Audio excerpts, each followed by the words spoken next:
নমস্কাৰ বন্ধুসকল, মুক্তিৰ প্ৰয়াস আছামিজ ইউটিউব চেনেলটোলৈ আপোনালোক সকলোকে স্বাগতম জনাই আজিৰ ভিডিঅ'টোত আলোচনা কৰিবলৈ ওলাইছো 2012 আৰু 2019 চনত অনুষ্ঠিত হৈ যোৱা আসাম টেট পৰীক্ষাৰ অসমীয়া বিষয়ৰ অসমীয়া ভাষাৰ জন্ম, ক্ৰমবিকাশ আৰু উপভাষা সম্পৰ্কীয় 15টি প্ৰশ্নোত্তৰ।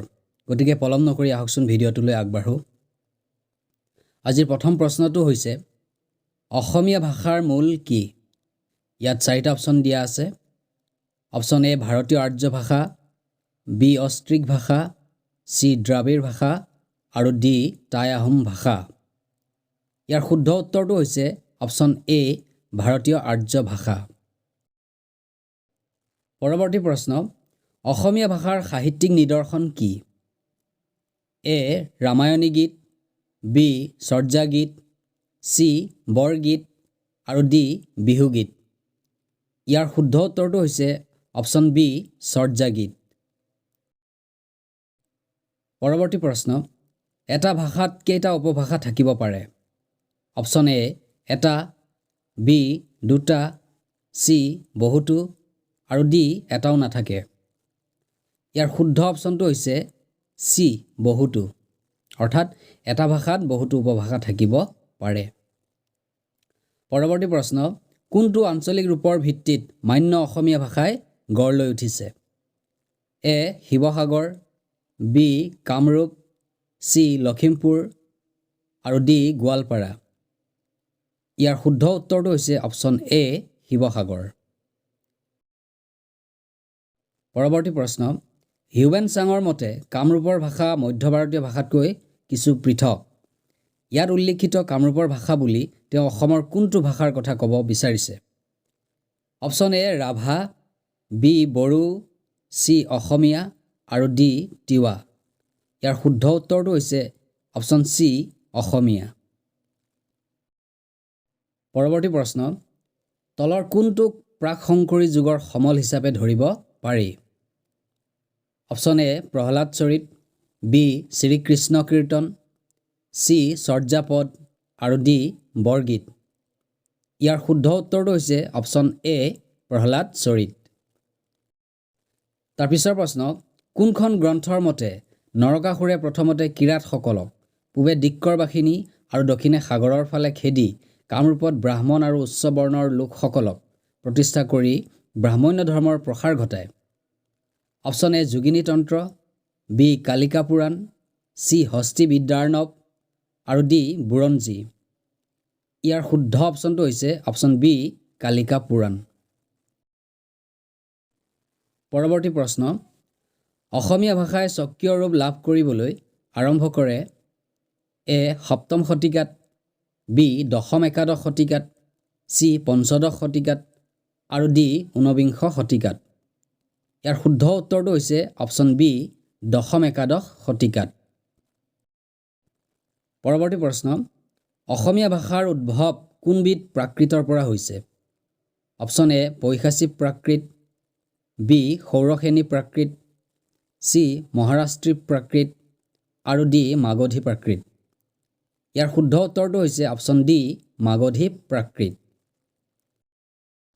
পৰৱৰ্তী প্ৰশ্ন, অসমীয়া ভাষাৰ উপভাষা সম্পৰ্কীয় প্ৰথমখন গৱেষণা গ্ৰন্থ হ'ল এ অসমীয়া ভাষা আৰু উপভাষা, বি অসমীয়া আৰু অসমৰ ভাষা উপভাষা, C A study on Kamrupi A dialect of Assamese আৰু ডি উপভাষা বিজ্ঞান।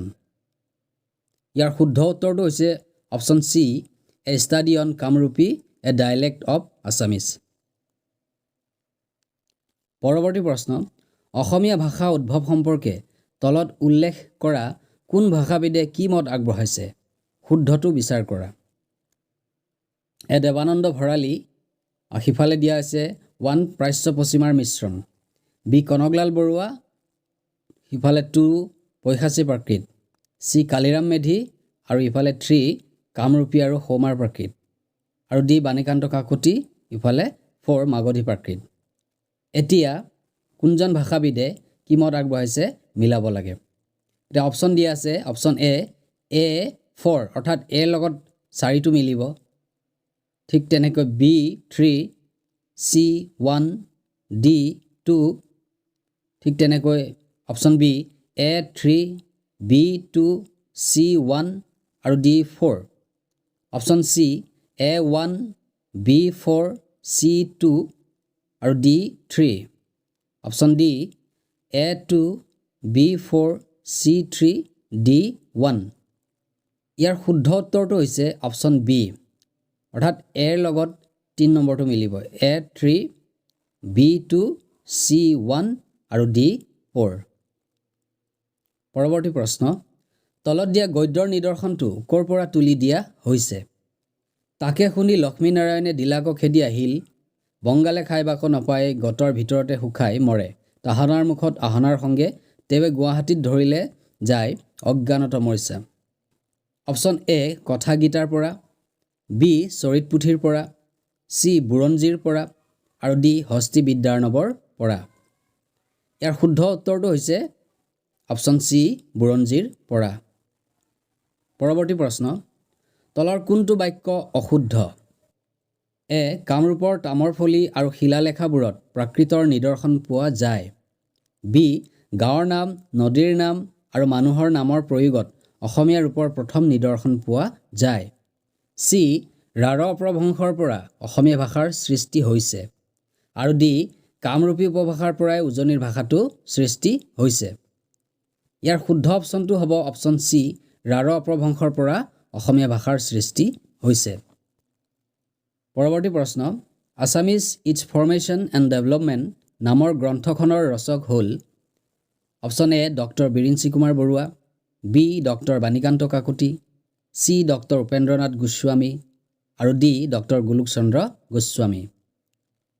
ইয়াৰ শুদ্ধ উত্তৰটো হৈছে option B doctor Banikanta Kakati. পৰৱৰ্তী প্ৰশ্ন তথা অন্তিম প্ৰশ্নটো হৈছে শুদ্ধটো বাছি উলিওৱা।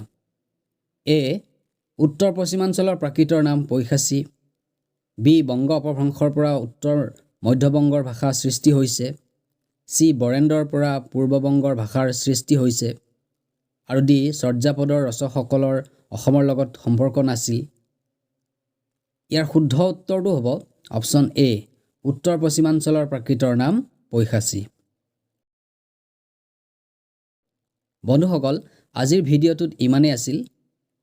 যদি ভিডিঅ'টো উপভোগ কৰি আপোনালোকে ভাল পাইছে তেতিয়াহ'লে ভিডিঅ'টো লাইক, কমেণ্ট আৰু শ্বেয়াৰ কৰিব। লগতে মোৰ চেনেলটোলৈ যদি প্ৰথমবাৰৰ বাবে আহিছে তেতিয়াহ'লে চেনেলটো ছাবস্ক্ৰাইব কৰিব আৰু লগতে বেল আইকনটো প্ৰেছ কৰি দিব। আপোনালোকৰ গঠনমূলক দিহা পৰামৰ্শই মোক এনেকুৱা ধৰণৰ ভিডিঅ' বনাই যাবলৈ উৎসাহ যোগাব। ধন্যবাদ।